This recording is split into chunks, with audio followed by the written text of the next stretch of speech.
Oi, oi, it's your boy, the Andre Feely of having eyes that are cold and steely, Jack Slack. It's the Jack Slack podcast, and we're coming at you following UFC at the Apex. Fluffy Hernandez versus another bad middleweight. One of the most one-sided beatings of the year. Just gorgeous stuff from Fluffy Hernandez, and then a card with some stuff on it. Well, we're not going to go very long today because I'm going along later in the week when I talk about Dricus du Plessis versus Khamzat Chimaev, a fight we can actually get excited about, dig into, with some decent fights packaged in with it. But because people will complain if I don't talk about this fight, Roman Dolidze versus Anthony Hernandez. Roman Dolidze is not that good, I've always maintained. But I didn't realise how not that good he was until after last week's preview when I listened to the Heavy Hands boys and they pointed out that he's got a takedown defense stat of 33%. And he was about to fight a guy who attempts 40 takedowns a fight. So, didn't go that well, if we're honest. But I think Dolidze is also, because he just met Marvin Vettori, who is washed and on his way out, I think he convinced himself he has hands. And if there's one thing you can say about Roman Dolidze, it's that he 100% does not have hands. What Roman Dolidze actually is Paul Craig with a chin, leg locks and shit from the bottom, terrible takedowns, not very good takedown defense, nice kicks, big scary looking dude, bad hands. But can take a great shot. And if you've got bad hands and you can take a great shot, you can pull yourself back into fights with guys who are washed.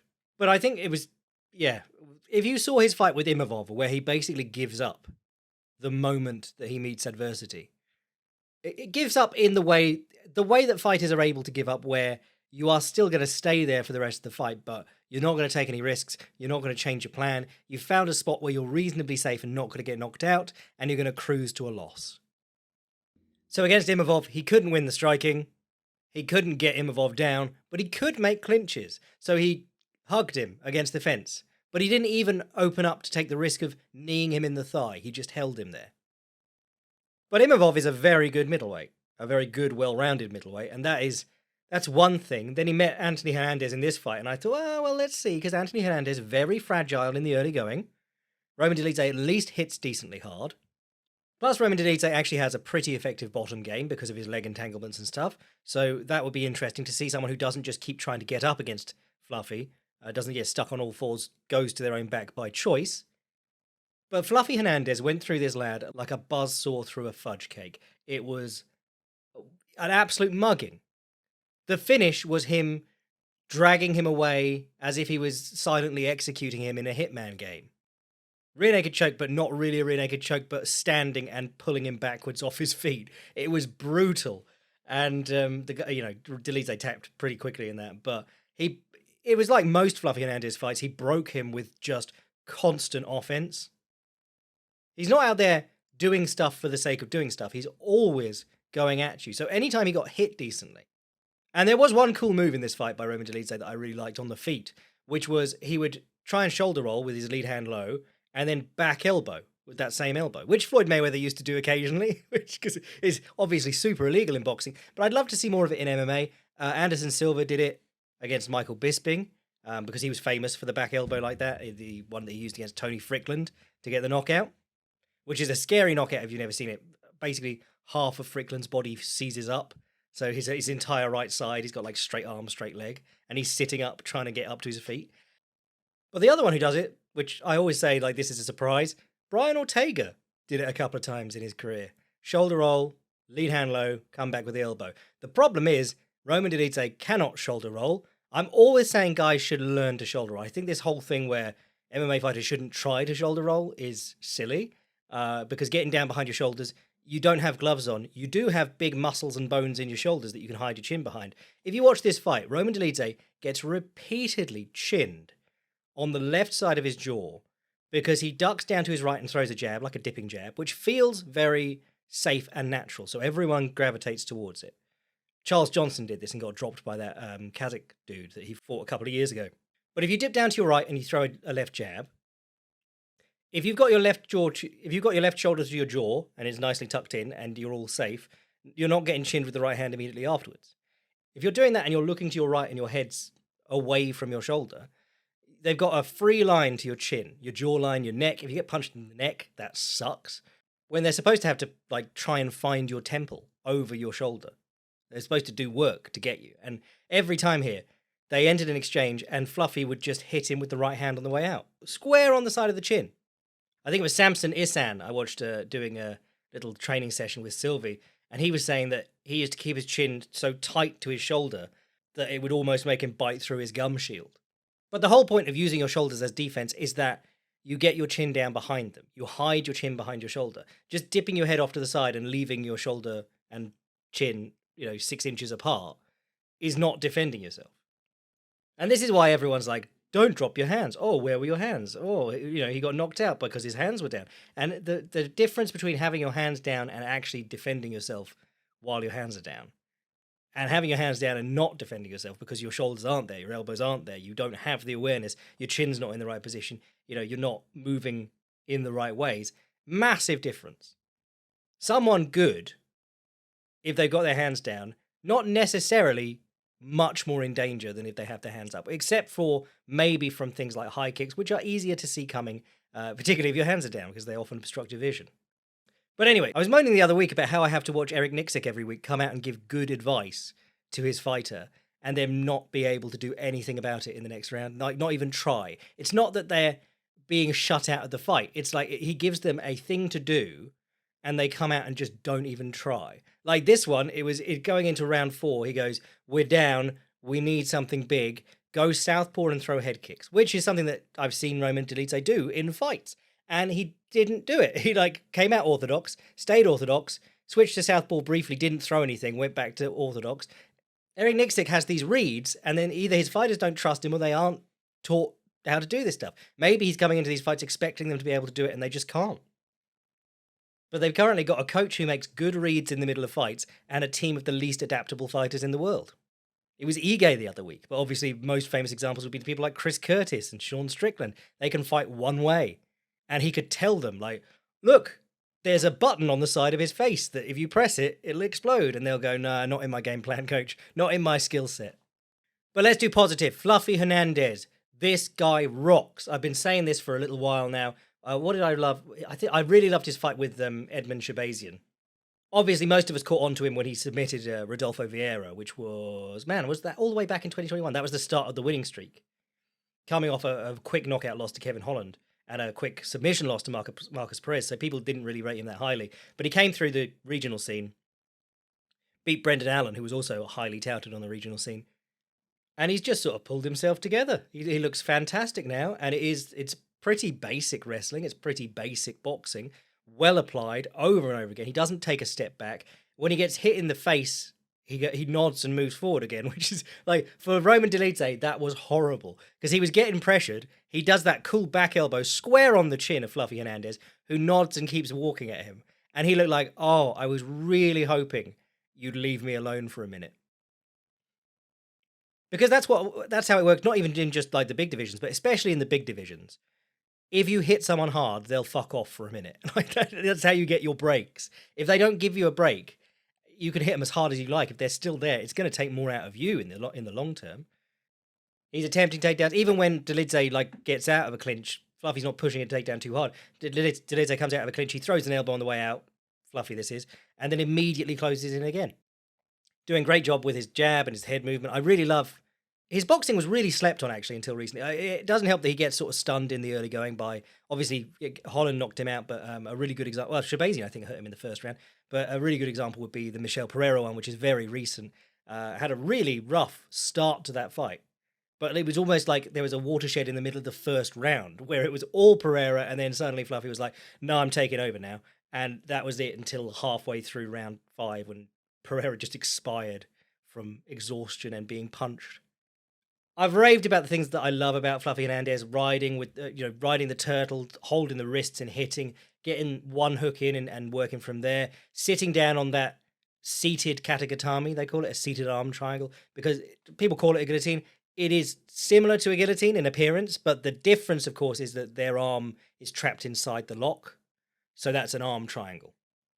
Pedantic shit, but In this instance, it's important to note that because it allows him to go to it, sit down, and then come back up without ever risking falling to bottom position. If a guy's just attacking the turtle and he jumps on a guillotine and he falls to his side or back, good chance the other guy gets on top. If you are behind their arm with your knee and you punch your hand through, Keenan Cornelius used to call it the hip hugger, this move. But you punch your arm all the way through and you try and choke him, you sit down on your side or you sit down on your butt and throw the leg over the top. Even if it all goes tits up, you can probably come back up to your knees and wrestle up on top of them again. And that's what Fluffy Hernandez has been doing his entire career. You can go back to the Brendan Allen fight and he's doing it. And that's the magic. He didn't hit Rodolfo Vieira with the first arming guillotine he tried, I think. He's there punching him, riding on him, holding his ankles. Whenever you get to the turtle as a position, there are 2, maybe 3 strategies you can use from there. Lots of techniques, but 2 or 3 strategies. You can roll onto your back to put them in a guard, or work towards a guard. You could roll into a pin and then try and get a guard back.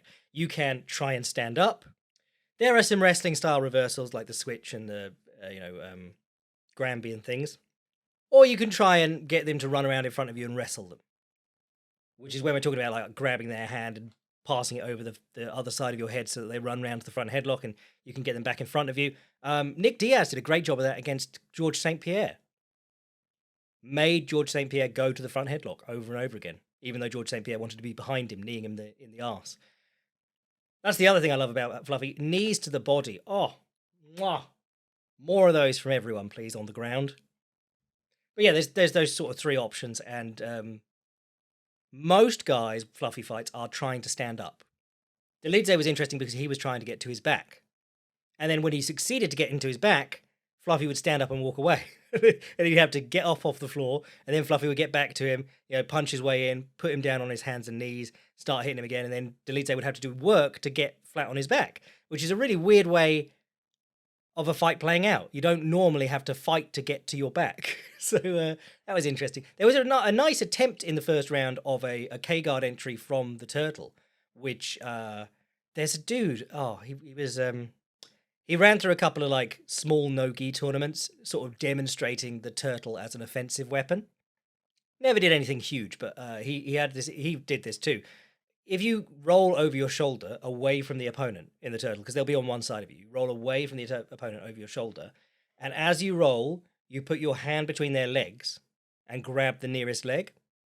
And as your hips come over, that'll normally break their grip, and you can invert the knee, put it in, and start working K-guard, which is what Roman Dolidze is largely famous for, K-guarding Jack Hermanson and Phil Hawes. K-guard is getting in on a leg, basically. So it was really interesting to see him do that entry in the first round, but aside from that, man, he was not getting anything. And of course, as soon as the legs are slippery, guy's gone. There's a reason that like a lot of the best leg lockers in the world in pure grappling still wear spats and stuff. They really want as much friction as possible, because when guys come out in shorts and they shave their legs, and a lot of guys will grease in grappling because it's not got a commission or anything, but if you shave your legs, then you start sweating. Oh, almost impossible to hold on to something like that. There were a couple of cool fluffy moves in this one. What did I like? Oh, he punched his way into like a side headlock on the feet, which you see in Muay Thai from time to time. It's a very dominant position in the clinch in Muay Thai. If you get like a standing arm triangle, basically, that guy's ribs are entirely open on the side near you, so you can just knee them. But he stepped round him and gave him basically the rock bottom, or the bookend, I suppose, because he went to his knees. But even like the low kicks were smattered in at the right times. It was just a really good all-round performance by Fluffy. And I think the really interesting thing is that the more he can stay in people's faces and put it on them, the more he's able to just sort of open up and fuck around in the following rounds. Like, he was trying some really interesting stuff here. Never putting himself in super dangerous positions, not like leaping off the top of the guy for an armbar attempt or anything like that. But you do get... It's like he gets to demo his moves by round 3. So Dolidze back to... Well, this was the Apex, wasn't it? Wasn't the Apex supposed to be closed? Were we supposed to be putting in more seats or some shit? But yeah, Roman Dolidze back to the Apex, and Anthony Hernandez, please, let's put him on pay-per-views. He's good. Well, I say that. News just dropped that the pay-per-view is disappearing. Paramount has bought the UFC. They're keeping numbered events. But what incentive do you suppose they have to stack those events? It's going to be an interesting new world, because the whole thing that fighters use to delude themselves about getting horribly underpaid is that once I'm the A side on the pay-per-view, I'm going to be making so much money through pay-per-view points that it won't even matter. It's like, how do you get pay-per-view points if there's no pay-per-view? Very interested to see how that works out, if we suddenly see the fighters agree that they're being massively underpaid, especially as this deal is for 7.7 billion over 7 years. They basically doubled their revenue. And do you think the fighter pay is going to double? Or even improve by like 50%? I'll wait to be pleasantly surprised, but you seldom are when you're talking about the business practices of the UFC. Co-main was Steve Erceg versus Odie Osbourne. Do you know what? Odie Osbourne, famous for being like the flyweight who actually gasses, but I don't think he gassed that badly in this fight. I don't think he let himself down at all. I think, well, I was watching it, I thought he won 1 and 2. I'd have given him 1 and 2. I think Erceg did jammy to get away with this one. When they hit the mat, you did see that Erceg is very, very good. There was a bit where Erceg took him down into half guard with the knee shield. Odie Osbourne started working on the cross grip get up, which I love. Go watch the Linton Vassell video for that. And he just let his knee come in a little bit too far. Erceg stepped over it on one side, stepped over it on the other, and he was basically threatening to mount him, and Odie Osbourne had to go flat on his back to the mat. It was a really smooth little sort of like pummel and step over. But man, I'm going to shout out Heavy Hands again because I was listening to their podcast and they did their whole analysis, and then Phil said, has Steve Erceg fought a southpaw that we can remember? I was like, oh, I didn't think of that either. And it turns out it really fucked him up. He came out and it was kind of like Chris Duncan versus Rebecki the other day. Every time he threw his right straight, he got clapped with a short right hook on the way back. Or every time he dropped his jab, after his jab, he'd step in for the right straight and he'd get clapped with the right hook. And the first one sort of made him open his eyes a bit and go, and then the second one really hurt him. And he never got caught that badly again throughout the fight, but they were landing basically the whole fight. He never really got around it. He just sort of said, if I get hit by it, I'm going to throw something immediately afterwards and keep the stuff coming and grapple more. In fact, he got hurt so badly with that first time, he tried to take Odie Osbourne down and he pulled him into mount. And he was like, oh my God, this is not going well. So I thought Odie Osbourne gave a great account of himself. And Steve Erceg had a rough time, but I think people will... will people be forgiving? I'm going to be forgiving because it was a tricky matchup. Style-wise, you're not going to meet too many slick... Well, I mean, he's been to the top of the division. He's not met too many slick striking southpaws. Did expect him to do better just based on the fact that Osbourne has had so much trouble with wrestling all through his UFC career. And like you wrestle him for a round and then he's not nearly the same fighter in the second because he has cardio issues as a flyweight, which is crazy. But then this was up at bantamweight because I think it was at short notice or something. But maybe with less of a cut, Odie Osbourne is not ridiculously liable to gassing. Yasmin Lucindo versus Angela Hill. You don't care. Let's not pretend. Andre Fili versus Christian Rodriguez. Veteran performance from Andre Fili. Really enjoyed it. Rodriguez came out giving him trouble. And what you saw, basically, was the old Andre Fili trade-off of, I'm trying to get you to fall onto my counter left hook. I'm going to try and draw you out, lean back, clap you with that left hook every time you reach for it. And that can really zap a guy of energy. But in the early going, when he's super explosive, that can go, like, you can get blasted while leaning backwards and get, look really bad. And that happened a few times in the early going. But man, as the fight progressed, Fili got more and more of a read on him. Rodriguez slowed down. Basically, every time he threw, he got clapped with the counter left hook. You saw Fili got taken down off that body kick again, and that was something I talked about. I always talk about it because he had a fight with Sadiq Youssef. He basically loses the second round because he throws a high kick and Youssef cut kicks him, kicks out the standing leg. And Youssef is good enough to just walk up and say, I'm on top now. Try and get up. And that will, if nothing else happens, that will win you around.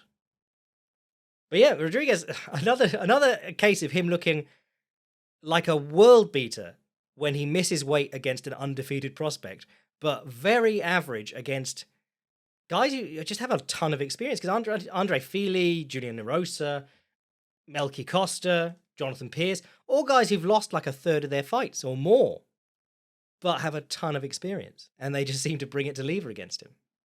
What a crazy record. Because Cameron Simon, Isaac Dolgarian, Austin Bashi, all highly touted, undefeated guys. Raul Rosas Jr.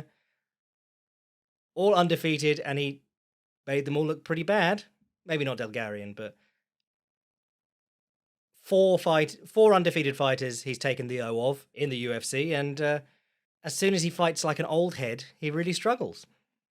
Matsumoto versus Miles Johns was decent fun, bit samey, I would say, throughout, but Matsumoto caught up to him with volume, got the split decision. Christian Leroy Duncan knocked out Eric Anders. He did cheat his ass off in this fight. He kicked him in the groin a couple of times. He back kicked him in the groin, and they didn't say anything about it. He grabbed the fence, eye poked him, whatever it was. It was like 5 fouls in this one. But he did do a beautiful spinning elbow setup, 2 step up inside low kicks, and then step through on the spin. Very cool. He's capable of some inspired violence, this lad. And Eric Anders obviously is so long in the tooth now. I did like the takedown that Eric Anders ran through on early in the round. That was pretty cool. A rare moment of like definitively finishing a takedown from Eric Anders. But yeah, it was all right. That's what I'll say about that. Anything else good? Jocelyn Edwards knocked out Priscilla Cachoeira. I'm always going to slag off Priscilla Cachoeira because of how she tried to do my girl Gillian Robertson. Full back control, getting strangled, reaches back and thumbs her in the eye, tries to gouge her eye out. Gillian Robertson pulls back. The thumb comes out of her eye. The idiot ref is like, hey, careful. And then she does it again. She literally tried to gouge a girl's eye out twice, and she's still in the UFC. She came into the UFC like undefeated, but if you watched her fights coming into the UFC, because I had to, because she was like headlining against Shevchenko, I was like, this girl is rubbish. But you watch her fights, and she just like stand there swinging and then lean back with her chin up in the air, square. And she got knocked out doing that in this fight, like just literally standing in front of her, doing this sort of like zombie lean back and just getting banged on the chin by Edwards. This was Jocelyn Edwards having a field day because she so seldom gets to do this. She is a long, rangy striker, and basically anyone who can grab her realizes that that's like the path of least resistance. So she had a wonderful time just banging out Priscilla Cachoeira here, getting her first ever performance bonus. Uros Medic versus Gilbert Urbina. I hope Gilbert Urbina is one of the Urbina brothers, because there's a couple of Urbinas been through the UFC already, and they're mainly famous for just getting knocked out in highlight reel fashion. So I joked about that coming into this fight, because he'd already been knocked out by Charles Radke and choked out by Brian Battle in the UFC. And then he just ran on to... He was beating Medic up, and he just ran on to getting knocked out. The other Urbina did that to Vicente Luque in his prime. Like, they had him on the back foot and just ran onto like a left hook and got smoked. Or maybe it was an overhand. Can't remember, but... Look up the Urbina brothers on Fight Pass, because they do be loving getting knocked out.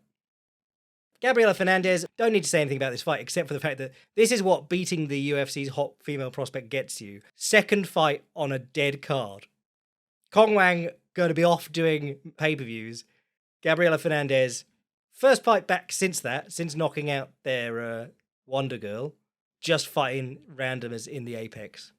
And an amazing slam KO from Elijah Smith. I thought Toshiomi Kazama did some good work off his back, attacking legs and stuff. And I wouldn't be surprised, actually, if Elijah Smith suffered a knee injury during those scrambles, because he got into a pretty tight leg entanglement and then was jumping around all over the place to get out of it. But in a professional fist fight at this level, you have to do catastrophic damage to someone to make them quit or threaten to.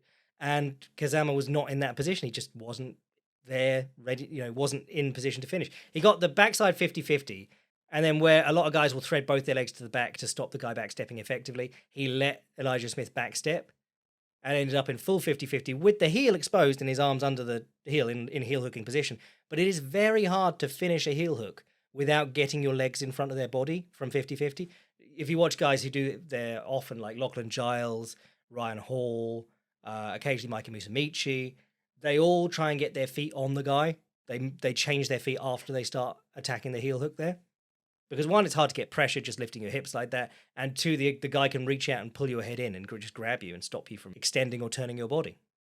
Even the triangle that he threw up was a good attempt. But, man, in MMA, you've got to be ready for the guy. I mean, this is probably just training practices. You've got to be ready for the guy to jump up immediately. The moment that their butt comes off the floor, you've got to reach through their legs and anchor on one of their legs, like crook of the bicep behind their knee. Trying to think of good examples of that. Rampage tried to slam Machida, and I think Machida anchored on the knee and then let go and stood up. It's kind of like the suplex. If you hook yourself onto the guy's lower body, he can't do it. He can't lift you with the same extension and get you into the air and slam you down. But the slam is just, there's been so few, I think it's 15 in UFC history, but the main thing about the slam is sometimes guys come down on their heads, but a lot of the time guys come down on the back of their head. So it's one of the hardest sort of striking impacts you can make to a completely illegal striking area, but it's legal because of the circumstances. There was a really bad one where, Saenchai didn't knock out a lot of people, but he did just leave this dude basically stone cold on the canvas off a sweep because he pushed his head back and kicked his leg out, and the guy fell like stiff as a board, like straight instead of head off the mat, which is like the most important thing when you're break falling. He just fell on the back of his head and just went limp.